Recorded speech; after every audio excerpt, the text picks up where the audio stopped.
Good morning, everyone. Today we are going to study about electric current and drift velocity. In previous video, we have studied about electromotive force and the difference between electromotive force and potential difference and types of charge carriers. So, to define electric current, we usually say electric current is defined as the rate of flow of electric charge through any cross section of a conductor. In class 10th, we have studied this definition. So, electric current is defined as the rate of flow of electric charge through any cross section of a conductor. Means charge flowing through a cross section per unit time. Total charge, time taken, and that is Q by T. ये आपने 10th में पढ़ा था.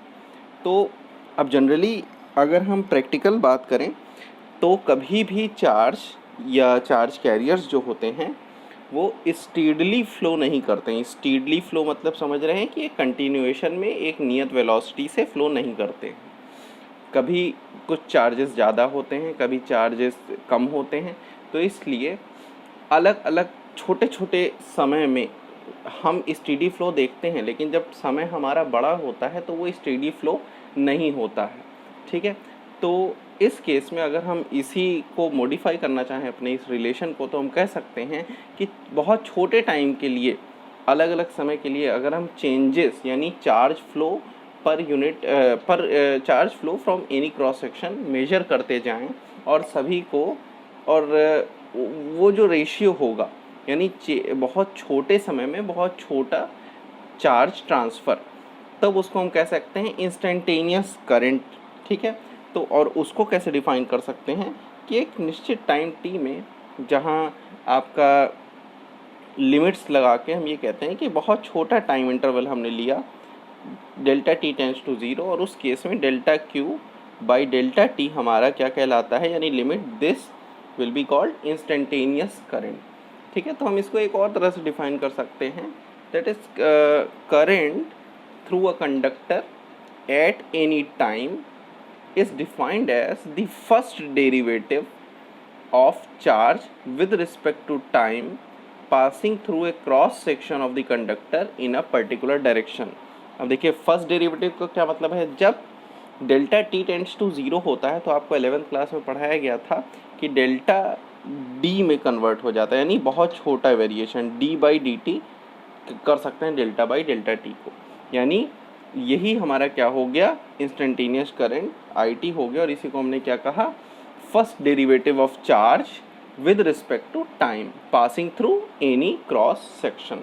और इस तरह से हम इलेक्ट्रिक करंट को डिफाइन करते हैं. बाकी आपको और सारी चीज़ें पता ही हैं कि इसको एम्पियर में रिप्रेजेंट करते हैं. 1 एम्पियर होता है 1 कूलाम पर सेकेंड या 1 कूलाम पर सेकेंड.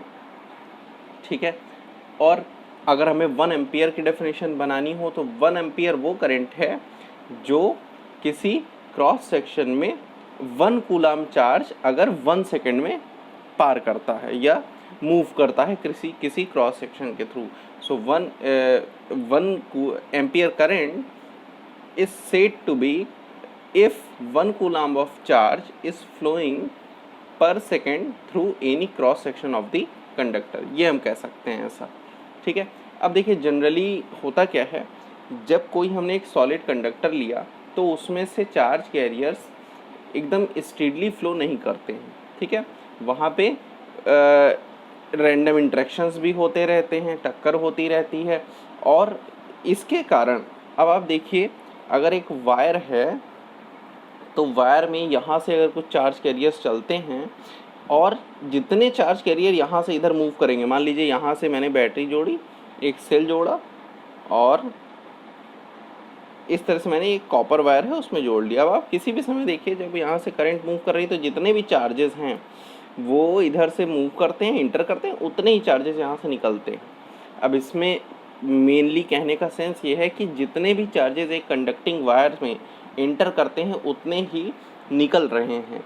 इसका मतलब इस कंडक्टर के पास अपना खुद का कोई फ्री चार्ज कैरियर नहीं है अभी के टाइम में. लेकिन अब ऐसे देखिए, अगर इसका नेट चार्ज देखा जाए तब तो जितना इंटर कर रहा है उतना निकल रहा है, यानी नेट चार्ज 0 हो गया.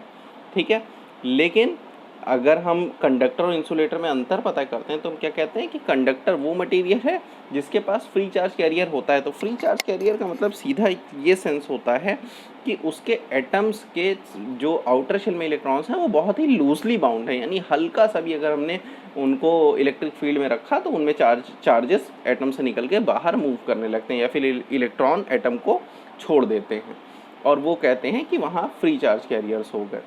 ठीक है, तो ये बात होगी। अब अगर मान लीजिए हमें कई एक प्रैक्टिकल केसेस हम लोग आगे साइक्लोट्रॉन में ऐसा पढ़ेंगे, तो वहाँ अगर मान लीजिए कोई एक इलेक्ट्रॉन है वो सर्कुलर पाथ पे मूव कर रहा है ऐसे सीधे चलने की जगह, तो क्या वो कोई करंट प्रोड्यूस करता है? तो उसके लिए आप सीधे समझ सकते हैं कि मान लीजिए कोई एक इलेक्ट्रॉन है 1 कूलाम चार्ज का, वो v वेलोसिटी से किसी सर्कुलर पाथ में मूव कर रहा है जिसकी रेडियस r है। ये इलेक्ट्रॉन है, इलेक्ट्रॉन पार्टिकल, और ये मूव कर रहा है इधर की ओर स्मॉल v वेलोसिटी से। तो आपको पता है कि ये 2 पाई r डिस्टेंस ट्रेवल किया, और मैंने कहा किस वेलोसिटी से? v। तो ये टाइम पीरियड हो गया इसका। ठीक है, ये तो टाइम पीरियड हो गया। तो टाइम पीरियड से हम फ्रीक्वेंसी अगर निकालें कि पर सेकंड वो कितना मूव कर रहा है, तो 1/ν ये उसकी फ्रीक्वेंसी हो गई। 1/ν यानी v/2πr है ना। यहाँ ये न्यू है और ये v है, ये फ्रीक्वेंसी है और ये वेलोसिटी है पार्टिकल की जो ऐसे मूव कर रहा है। ठीक है, तो अगर हम अब करंट देखना चाहें तो करंट क्या हो सकती है? चार्ज फ्लोइंग इन 1 रेवोल्यूशन और multiplied by number of revolutions पर सेकेंड। मतलब यही चीज़ तो होता है ना कि एक पूरे रेवोल्यूशन में कितना चार्ज फ्लो किया है ना, और इस तरह के कितने रेवोल्यूशन हुए है ना 1 सेकेंड में, तो वो कह देंगे करंट। तो वही चीज़ है, करंट अगर कोई सर्कुलर पाथ पे चार्ज पार्टिकल मूव करता है तो क्या कह सकते हैं? चार्ज इन 1 रेवोल्यूशन, एक रेवोल्यूशन में कितना चार्ज मूव किया, और इस तरह के कितने रेवोल्यूशन 1 सेकेंड में हुए, number of revolutions in 1 second. अगर इन दोनों को मल्टीप्लाई कर दो तो पता चल जाएगा कि कितना चार्ज 1 सेकेंड में फ्लो कर गया। ठीक है, तो यहाँ से अब सीधे पता चल जाएगा ई है हमारा। अब देखिए यहाँ पे हमने इलेक्ट्रॉन लिया ना, मान लीजिए अगर एक इलेक्ट्रॉन लिया तो एक इलेक्ट्रॉन का चार्ज हमने ई ले लिया। ठीक है, तो ये हो गया, और कितने रेवोल्यूशन पर सेकंड है? New frequency. तो अब इसको मल्टीप्लाई कर दिए, न्यू की वैल्यू कहाँ निकाले थे? ये निकाले थे। तो ये हो गया EV/2πr, और यही हमारी करंट कहलाती है। अगर कोई पार्टिकल या इलेक्ट्रॉन किसी सर्कुलर पाथ में मूव कर रहा होता है तो वो भी करंट प्रोड्यूस करता है। कहने का केवल ये सेंस है कि अगर कोई पार्टिकल सर्कुलर पाथ में मूव कर रहा है तो वो भी करंट प्रोड्यूस करता है। और ये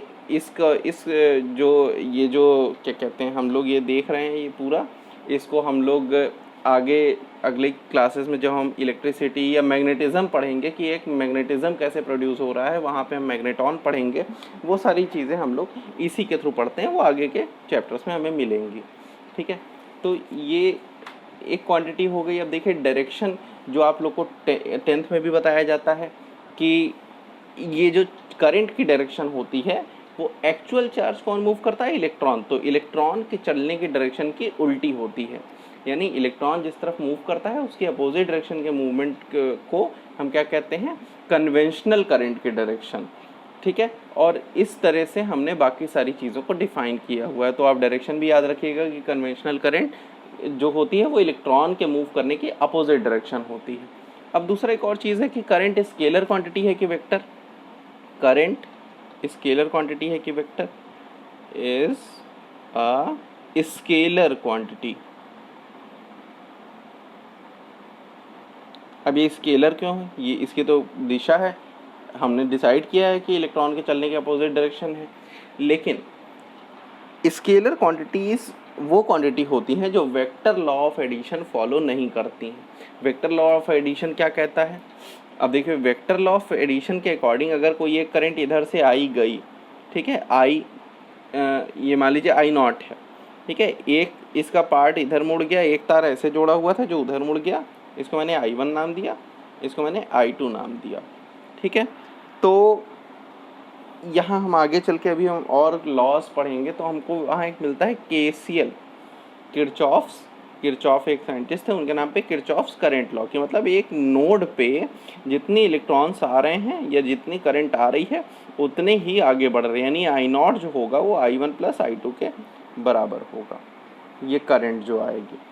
तो अगर ये वेक्टर लॉ को फॉलो नहीं करती है, इसका मतलब ये डिपेंड नहीं करता है कि इसकी डायरेक्शन किस तरफ है, बस हमें ये पता है कि I0 I1 + I2 के बराबर होगा। तो अगर हम इस तार को ऐसे मोड़ के ऐसे घुमा के ऐसे ले आएँ तो ये I1 ये वाला है और ये वाला ऐसे ऐसे लेके चले जाएं, ठीक है, क्रॉस ओवर हो रहा है, ये टच नहीं हो रहा है, इतना ध्यान दीजिएगा। तो ये I2 हो गया। तो इसका मतलब I1 और I2 का एडिशन जो होगा वो अभी भी I0 के बराबर होगा, और ये सभी प्रैक्टिकली प्रूव किया जा सकता है। करंट जो है वो एक स्केलर क्वांटिटी होती है। अब एक अगला टॉपिक है जो बहुत ज़रूरी है, वो है ड्रिफ्ट वेलोसिटी क्या चीज़ होती है। ड्रिफ्ट वेलोसिटी को समझने के लिए हमें सबसे पहले पता करना पड़ेगा कि कंडक्टर्स में करंट किस तरह से मूव करते हैं। तो कंडक्टर्स में करंट किस तरह से मूव करते हैं, कोई भी एक कंडक्टर है, दो केस बना लेते हैं, एक ये है एक ये, दोनों सेम कंडक्टर है, मान लीजिए सेम साइज़ के हैं, सारा कुछ इनकी प्रॉपर्टीज सिमिलर है। जब इसमें कोई इलेक्ट्रिक फील्ड नहीं अप्लाइड है, ठीक है, तब इसमें चार्ज कैरियर्स तो हैं, फ्री चार्ज कैरियर भी हो सकते हैं क्योंकि ये कंडक्टर है, लेकिन थर्मली जनरेटेड हैं ये, मतलब थर्मली जनरेटेड मतलब हो सकता है ये फ्री कैरियर कैसे निकले हैं, एक एटम था वो गर्म हुआ किस तरह से, रबिंग से भी हो सकता है, कोई और प्रोसेस भी हो सकता है ना, तो उसका इलेक्ट्रॉन निकल के बाहर आ गया, सरफेस में आ गया है इसके, ठीक है।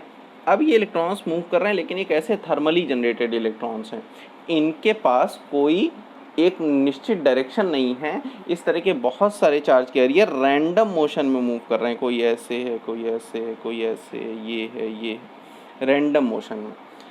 और ये मोशन में जब रैंडमली मूव कर रहे हैं तो ये, अगर हम ये कहें कि ये इक्वल वेलोसिटी से मूव कर रहे हैं, मान लीजिए सेम वेलोसिटी से सेम स्पीड से लगभग मूव कर रहे हैं, टक्कर के बाद ये सेम स्पीड से मूव कर रहे हैं, लेकिन इनकी डायरेक्शंस अलग अलग है, यानी इनकी वेलोसिटीज़ अलग अलग हैं। और चूंकि ये रैंडमली ओरिएंटेड हैं और इनकी संख्या मिलियंस में हो सकती है, बिलियंस में हो सकती है, जनरली जो है इनकी संख्या मानी जाती है कि एक कंडक्टर में पर यूनिट वॉल्यूम यानी पर मीटर क्यूब में ऑलमोस्ट 10⁻29 ये चार्ज कैरियर्स हो सकते हैं, ठीक है, 10⁻29 यानी ये ट्रिलियंस की संख्या हो सकती है पर मीटर क्यूब में चार्ज कैरियर्स की। तो अब आप समझ लीजिए कि अगर इतनी भारी संख्या में हैं और रैंडमली ओरिएंटेड हैं तो ओवरऑल वेक्टर सम इनकी वेलोसिटीज़ का वो क्या हो सकता है, ओवरऑल वेक्टर सम 0 होता है व्हेन बाहर से लगाया हुआ इलेक्ट्रिक फील्ड और एक्सटर्नल इलेक्ट्रिक फील्ड इज़ 0। तो ये वेलोसिटी क्या होगी, एवरेज वेलोसिटी इनकी 0 होगी। या फिर हम कह सकते हैं एवरेज वेलोसिटी को अगर मान लीजिए ऐसे रिप्रेजेंट करना हो वर्ड्स में, तो हम कह सकते हैं कि मान लीजिए सभी की individual average velocity, individual velocities जो थी वो U1 U2 U3 थी और सो ऑन, इस तरह कह सकते हैं। इंडिविजुअल वेलोसिटीज़ कितनी थी, मान लीजिए इस तरह के n नंबर ऑफ पार्टिकल्स थे, तो n से डिवाइड कर दिए, ओवरऑल एवरेज कितना हो गया, 0। क्यों, क्योंकि ये सभी ऊपर वाले टर्म चूँकि वेक्टर हैं, वेक्टर रैंडमली ओरिएंटेड है, हर पॉजिटिव के लिए एक निगेटिव मिल जाएगा और इस तरह से सारे कैंसिल आउट होकर 0 बना देंगे।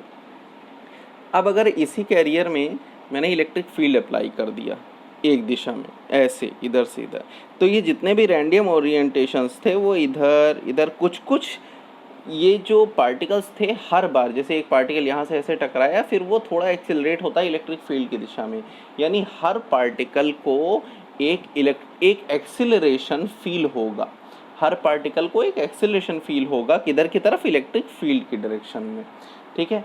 और इलेक्ट्रिक फील्ड ऐसा है कि ये पॉजिटिव है तो ये निगेटिव है ना। तो अगर हम इलेक्ट्रॉन्स को कंसीडर कर रहे हैं तो असल में इलेक्ट्रॉन है, ये इलेक्ट्रॉन पार्टिकल है, तो ये किधर होगा, पॉजिटिव साइड होगा कि निगेटिव साइड होगा, तो ऑब्वियस है कि पॉजिटिव साइड होगा। और जब इलेक्ट्रॉन पॉजिटिव साइड डिफ्लेक्ट होंगे तो करंट एक्चुअली में किधर बहेगी, इलेक्ट्रिक फील्ड की दिशा में, यानी पॉजिटिव से निगेटिव की ओर इलेक्ट्रिक करंट फ्लो मानते हैं, यानी कन्वेंशनल करंट। यानी इलेक्ट्रिक फील्ड लगाने में फ़ायदा क्या हुआ, ये जो रैंडम मोशन था इसको एक डायरेक्शन मिल गई और चार्ज कैरियर्स एक तरफ एक्सेलरेट होने लग गए और जिसके कारण से यहाँ पे एक ड्रिफ्ट हुआ। ड्रिफ्ट का मतलब एक छोटे छोटे जो कह सकते हैं कि छोटी छोटी डिस्टेंस मूव करना इलेक्ट्रॉन्स का एक साथ, ठीक है, छोटे छोटे टाइम इंटरवल्स में सेम डायरेक्शन में, ठीक है। तो नेक्स्ट टॉपिक है ड्रिफ्ट वेलोसिटी। तो ड्रिफ्ट वेलोसिटी की पहले डेफिनेशन समझ लेते हैं। तो ये देखिए क्या है, it is defined as the average velocity with which the free electrons get drifted towards the positive end of the conductor. देखिए फ्री इलेक्ट्रॉन किधर जाएंगे, positive end of the conductor, under the influence of an external electric field applied. तो electric field लगा के मैंने बताया ना कि पॉजिटिव की तरफ इलेक्ट्रॉन ड्रिफ्ट करते हैं, है ना। क्यों? क्योंकि वो एक्सेलरेट फील कर रहे हैं। एक्सेलरेशन किसके कारण? फोर्स के कारण। कौन से? इलेक्ट्रिक फील्ड जो फोर्स प्रोवाइड करा रहा है। तो ये सारी चीज़ें पढ़ने के लिए मैं शुरुआत में ये कहता हूँ कि अगर if U1 U2 U3 and so on, मान लीजिए n नंबर ऑफ पार्टिकल्स हैं, आर रैंडम थर्मल velocities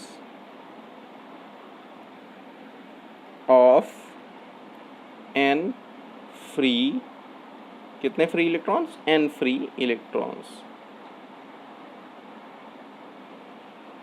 इतने फ्री इलेक्ट्रॉन्स।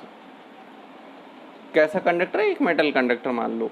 तो एवरेज थर्मल वेलोसिटी क्या होगी? एवरेज, ये थर्मल वेलोसिटी वर्ड समझ रहे हैं ना, ऐसे चार्ज कैरियर्स जो एटम से थर्मली जनरेटेड है, यानी एटम एक्साइट कैसे हुए हैं, एटम के आउटर शेल से बाहर कैसे आए हैं?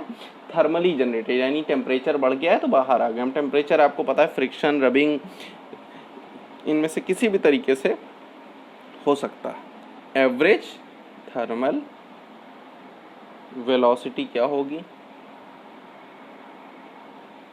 U1 U2 U3 and so on, कहाँ तक? UN तक, n number of total particle माने, और ये 0 हो गई रैंडम ओरिएंटेशन के कारण, ठीक है।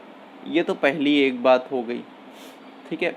एक और चीज़ अब इसमें अगर हम मान लीजिए ऐड करना चाहें कुछ चीज़, तो क्या होगा कि इसकी ये जो कोई डायरेक्शन है, ये चूँकि ये 0 हुआ कैसे, ये नीचे वाले के कारण नहीं हुआ है, ये ऊपर वाले का समेशन एक वेक्टर समेशन है, और चूँकि डायरेक्शन अलग अलग है तो वेक्टर की डायरेक्शन एडिशन 0 हो सकता है, ठीक है।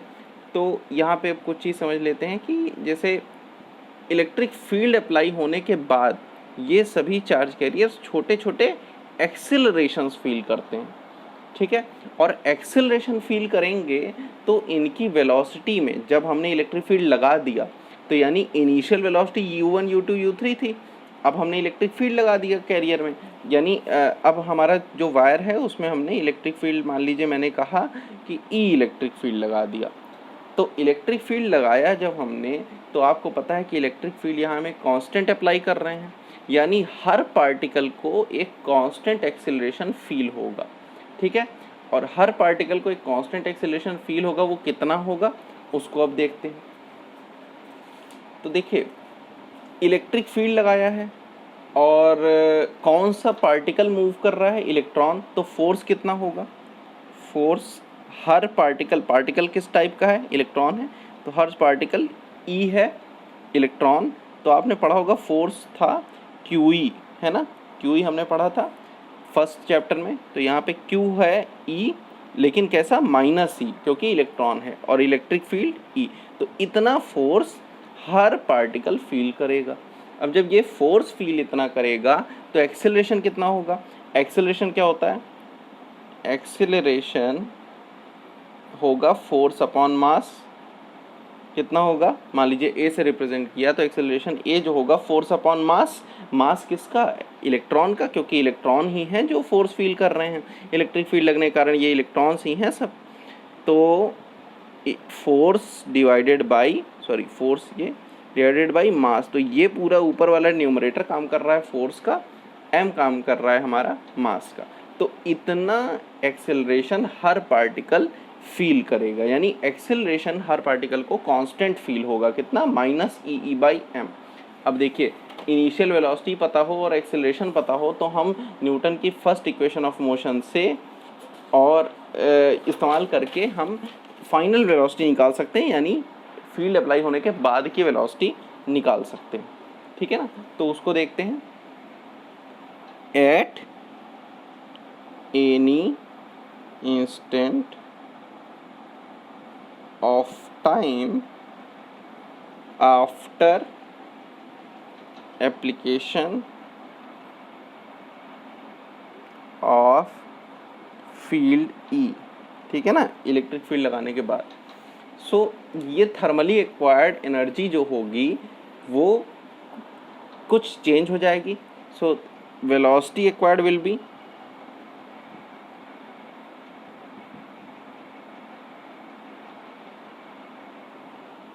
वेलोसिटी एक्वायर्ड क्या होगी, v1 is equals to u1 plus a, जो आपका एक्सेलरेशन है, τ1। ये देखिए τ1 टाइम को रिप्रेजेंट किया है। ये पहले वाले पार्टिकल को मान लीजिए कि एक कोलिजन हुआ, अगला कोलिजन हुआ, अगला, तो ये एक पार्टिकल जो इलेक्ट्रॉन निकला था ये u1 वाला इलेक्ट्रॉन था जिसकी वेलोसिटी u1 थी। कैसे u1 थी, मतलब कि एक टक्कर के बाद अगली टक्कर वो इधर इस वाले पार्टिकल से लड़ने वाला है, तो एक टक्कर के बाद अगली टक्कर के बीच में, अगली कोलिजन जो भी होने वाला है उसके बीच में वो कितना टाइम इलैप्स किया, τ1 टाइम इलैप्स किया। और इस τ1 टाइम इलैप्स करने में, यानी 2 सक्सेसिव कोलिजन के बीच में उसने कितनी वेलोसिटी अटेन की, v1 वेलोसिटी अटेन की। इसी तरह दूसरे पार्टिकल के लिए जिसकी इनिशियल वेलोसिटी u2 थी, पहले टक्कर हुई, फिर सेकेंड टक्कर, यानी 2 सक्सेसिव कोलिजन्स के बीच में उसने कितना टाइम स्पेंड किया, t2। ये τ2 वो टाइम है जिसमें उसकी कोई कोलिजन नहीं हो रहा है, वो अगला कोलिजन करने वाला है। इस बीच में वो एक्सेलरेट भी हो रहा है, किधर की तरफ, इलेक्ट्रिक फील्ड के कारण। और कितना एक्सेलरेट, तो a एक्सेलरेट, तो उसके कारण उसकी वेलोसिटी सेकंड पार्टिकल की क्या हो जाएगी, u2 a τ2, है ना। इस तरह से, सॉरी यहाँ नहीं, यहाँ, ठीक है ना, इस तरह से हर पार्टिकल की अपनी वेलोसिटी हो जाएगी। तो अब अगर मैं आपसे कहूँ कि टोटल वेलोसिटी एवरेज अब निकालिए, तो आप क्या करेंगे, टोटल वेलोसिटी vd, इन्हीं को कहते हैं ड्रिफ्ट वेलोसिटी। अभी हम देखेंगे vd है क्या। तो देखिए v1 plus v2 plus v3 and so on and so fourth, कितने हैं, n हैं, तो n से डिवाइड भी कर दिया, प्लस vn तक जाके। अब देखिए v equals to u plus a t, u2 plus a t 2, u3 plus a three, हर अलग अलग पार्टिकल के लिए लिख लें। a τ1, u1 प्लस a τ1, देखिए एक्सेलरेशन कांस्टेंट है, u2 plus a τ2, u3 plus a τ3, ठीक है ना। देखिए गड़बड़ बार बार कर रहा हूँ, ये टाइम पे नहीं, ये एक्सेलरेशन पे लगेगा वेक्टर, क्योंकि एक्सेलरेशन वेक्टर होता। ये सारे कहाँ तक, n तक, un plus acceleration τn, acceleration सभी में कांस्टेंट है, ठीक है। तो ये क्वांटिटी सारी हो गई, डिवाइड किससे करना है, क्योंकि एवरेज ले रहे हैं तो n से। और ये सारी, ये जो कोलिजन, 2 सक्सेसिव कोलिजन के बीच में जो वेलोसिटी अटेन हो रही है हर पार्टिकल की, उन सबको जोड़ दिया, एवरेज निकाल दिया, उससे डिवाइड कर, तो ये क्वांटिटी क्या आ गई, ड्रिफ्ट वेलोसिटी vd, क्योंकि ये ड्रिफ्ट के बीच में है। जब एक पार्टिकल से दूसरे पार्टिकल के बीच में, यानी एक कोलिजन से दूसरे कोलिजन के बीच में जब पार्टिकल एक्सेलरेट करता है, ये उस टाइम की वेलोसिटी है, ठीक है। तो ये कितना हो जाएगा, देखो u1 u2 u3 सबको एक साइड ले लो, u1 plus u2 plus u3 plus ऐसे ऐसे करके un तक, डिवाइड कर दो n से अलग, देखो n मैंने डिनोमिनेटर बांट दिया, प्लस a कॉमन ले सकते हैं सबसे, अंदर यहाँ बच जाएगा τ1 प्लस τ2, बार बार वही, प्लस τ3, कितने, τn, और डिवाइडेड बाई क्या, n, ठीक है ना। अब ये समझ में आ रहा होगा, n से मैंने डिनोमिनेटर डिवाइड किया है, यहाँ तक अलग था। तो ये क्वांटिटी आपने पीछे देखी, ये 0 थी, तो इसको 0 कर दिया, प्लस ये कितना हो गया, a, इस पूरे τ1 τ2 τ3, ये क्या है, टोटल अलग अलग टाइम, कौन से, अलग अलग टाइम पीरियड जो 2 सक्सेसिव कोलिजन्स के बीच में थे, इनको हम कहते हैं, ये जो मीन टाइम कहते हैं, ठीक है ना, या एवरेज रिलैक्सेशन टाइम कह देते हैं। क्यों? क्योंकि रिलैक्स कर रहा है उस टाइम में, पार्टिकल कोई टक्कर नहीं हो रही, तो इसको रिप्रेजेंट पूरे क्वांटिटी को कर देते हैं टाउ से, ठीक है, 8 टाउ। तो यहाँ वी डी किसके बराबर हो गया? एक्सिलरेशन मल्टीप्लाइड बाई टाउ, जहाँ टाउ क्या है? Tau 1 plus tau 2 and so on divided by N. यहाँ एन पार्टिकल है, इसको क्या कहते हैं? एवरेज रिलैक्सेशन टाइम, ठीक है ना? क्यों? क्योंकि इस बीच में ये रिलैक्स कर रहा है पार्टिकल। अब देखिए यहाँ से एक चीज़ और हमें मिल गई, वी डी ए टाउ है, ए की वैल्यू हमने पीछे देखी थी, एक्सेलरेशन कितना था? माइनस में ई बाई एम, आपको याद हो तो एक्सेलरेशन कितना था? फोर्स डिवाइडेड बाई मास, है ना? तो ये वैल्यू यहाँ रख दे तो हो गया माइनस में ई टाउ बाई एम। और अगर हम वेक्टर फॉर्म लिखें तो इलेक्ट्रिक फील्ड को वेक्टर लगा दीजिए, बाकी सारी स्केलर क्वांटिटी है। ये हो गया ड्रिफ्ट वेलोसिटी का एक्सप्रेशन, ठीक है? ये एवरेज ड्रिफ्ट वेलोसिटी है। तो एवरेज ड्रिफ्ट वेलोसिटी जो है वो रिलैक्सेशन, एवरेज रिलैक्सेशन टाइम के फॉर्म में लिखी हुई है, ठीक है? अब देखिए एवरेज रिलैक्सेशन टाइम को आप ऐसे भी कह सकते हैं कि ये एवरेज रिलैक्सेशन टाइम है, time equals to distance upon velocity होता है। आपको पता था कि एक टक्कर और दूसरे टक्कर, दो सक्सेसिव कोलिजन के बीच में जो समय है that is average relaxation time. दो सक्सेसिव कोलिजन के बीच का जो पाथ होता है उसको कहते हैं मीन फ्री पाथ, ठीक है? Mean free path. तो मीन फ्री पाथ डिस्टेंस, और अगर हम इसको डिवाइड किस स्पीड से कर दें, अगर हमें हर पार्टिकल को टोटल एवरेज लिया था तो उसी स्पीड को, यानी दो सक्सेसिव कोलिजन के बीच की जो वेलोसिटी थी हर पार्टिकल की जोड़ के उसको टोटल नंबर से डिवाइड किया था, तो वही बना था हमारा ड्रिफ्ट स्पीड। यानी इसको हम क्या देख दें? डिवाइडेड बाई ड्रिफ्ट स्पीड, यानी mean free path divided by drift speed जो होता है वो क्या होता है? एवरेज रिलैक्सेशन टाइम, टाउ, ठीक है ना? ये हो गया टाउ। तो यहाँ से ये एक एक्सप्रेशन भी हमको मिलता है कि एवरेज रिलैक्सेशन टाइम क्या होता है? Mean free path upon drift speed. तो ये कुछ बेसिक्स हैं जिसको रिवाइज करिए, थोड़ा ड्रिफ्ट वेलोसिटी के बारे में थोड़ा खुद से भी पढ़िएगा। Thank you.